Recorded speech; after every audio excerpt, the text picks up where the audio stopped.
નમસ્કાર, news for કાઠિયાવાડમાં આપનું હાર્દિક સ્વાગત છે. હું છું અમિતા. નવરાત્રી નજીક આવતા જ અમદાવાદ શહેર ગરબાના રંગમાં રંગાઈ ગયું છે. આ વર્ષે શહેરના સૌથી અવેટેડ ગરબા મહોત્સવમાંનો એક રાતલડી ધ મંડળી ગરબા 2025 ફરી એકવાર અનોખો જાદુ છલકાવવા માટે તૈયાર છે. ઢોલના તાર, શરણાઈના સૂરો અને જીવંત માહોલ વચ્ચે ગરબા રસિકો માટે આ નવરાત્રી યાદગાર બનવાની છે.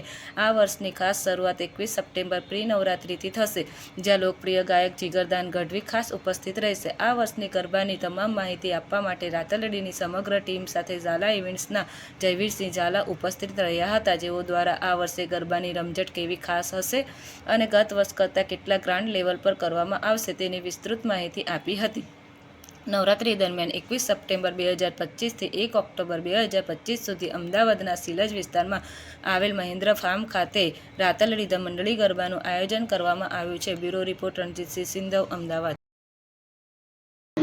મારું નામ જયવીરસિંહ ઝાલા છે. મારી કંપનીનું નામ ઝાલા ઇવેન્ટ્સ પ્રાઇવેટ લિમિટેડ છે. મારી કંપની લાસ્ટ 6 વર્ષથી અમદાવાદમાં કોમર્શિયલ ઇવેન્ટ્સનો પ્લાન કરે છે. એ રીતે આ વર્ષે આયોજન છે, કઈ રીતનું આયોજન? આ વખતે રાતલડી ધ મંડળી ગરબા જે છે એ શિલજ ખાતે મહેન્દ્ર ફાર્મમાં થવા જઈ રહ્યા છે. જે લાસ્ટ યર રાતલડી ધ મંડળી ગરબા જે થયા હતા એ લોકોનો રિસ્પોન્સ ખૂબ જ, અમદાવાદની ઓડિયન્સનો ખૂબ જ સારો રિસ્પોન્સ રહ્યો હતો. તો આ વખતે અમે એનાથી લાસ્ટ ટાઈમ કરતાં બી એનાથી બી સારું, મોટું અને એકદમ વ્યવસ્થિત રીતે પ્લાન કરી રહ્યા છે. અને આ વખતેનું રાતલડી જે છે એ લાસ્ટ ટાઈમ કરતાં બી બેટર રહેશે. કેટલા કલાકારો આવશે, કઈ રીતનું આયોજન? આ વખતે 21 તારીખે પ્રી નવરાત્રીનું અમે આયોજન કરેલ છે.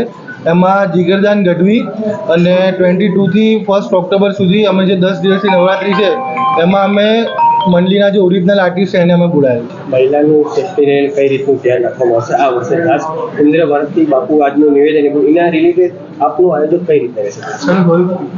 એક નિવેદન બહાર આવ્યું છે, એના રિલેટેડ મહિલાને કઈ રીતના ખાસ કરીને ધ્યાન રાખવામાં? વુમન સેફ્ટી અવર ફર્સ્ટ પ્રાયોરિટી. મહિલાની સુરક્ષા એ અમારા માટે પહેલી પ્રાયોરિટી છે. કે લાસ્ટ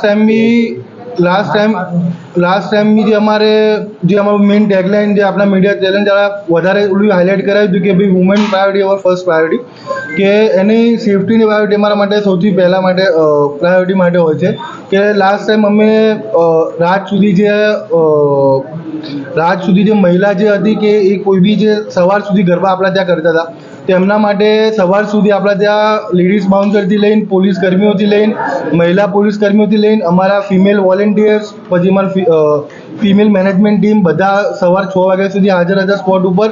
અને સવાર સુધી જો કોઈને ઘરે જવામાં તકલીફ પડતી હોય કે કોઈ બી પ્રોબ્લેમ એકલા હોય કે પ્રોબ્લેમ કોઈ બી જાતનો ફેસ, તો અમારી ટીમ ત્યાં ખડે પગે સવાર 6 વાગ્યા સુધી ઓન સ્પોટ હાજર મળી હોય છે.